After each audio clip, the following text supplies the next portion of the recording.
بسم اللہ الرحمن الرحیم۔ السلام علیکم ناظرین۔ سعودی عرب کے دارالحکومت ریاض میں کچھ مصری مزدور اور ایک انڈیا شخص فلیٹ میں ساتھ رہتے تھے۔ مصری باہم مل کر ہانڈی والی کرتے، ساتھ پکاتے اور ساتھ کھاتے، جبکہ انڈین الگ سے اپنا پکاتا اور کھاتا۔ ایک دن انڈیا شخص چھٹی پر انڈیا گیا۔ ادھر مصریوں کو سالن میں ڈالنے والے مصالحہ جات کی ضرورت پڑی۔ مصریوں نے انڈین شخص کے مصالحہ جات سے ہاتھ صاف کرنا بازار جانے کی نسبت آسان سمجھا۔ چند ماہ بعد انڈین واپس آیا، مصریوں سے ملا اور اپنے کمرے میں داخل ہوا۔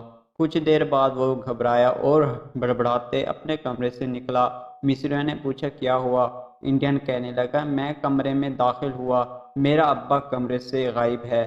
مصری حیرانگی سے ایک دوسرے کی طرف دیکھنے لگے اور بیک زبان پوچھا کہ تم تو کہتے تھے تیرا ابا کئی سال پہلے فوت ہو گیا ہے۔ انڈین کہنے لگا جی ابا تو کئی سال پہلے فوت ہوئے تھے، ہم نے اس کی ارتھی بھی جلائی تھی۔ ابا کے شریر کی راکھ سے تھوڑی سی میں ایک برتن میں اپنے ساتھ لے آیا تھا اور مصالحہ جات والے ڈبوں کے ساتھ رکھی تھی، وہ راکھ غائب ہے۔ مصری پھوٹی آنکھوں سے ایک دوسرے کی طرف دیکھتے ہوئے پوچھ رہے تھے کہ مطلب وہ کالی مرچیں نہیں تھی کیا؟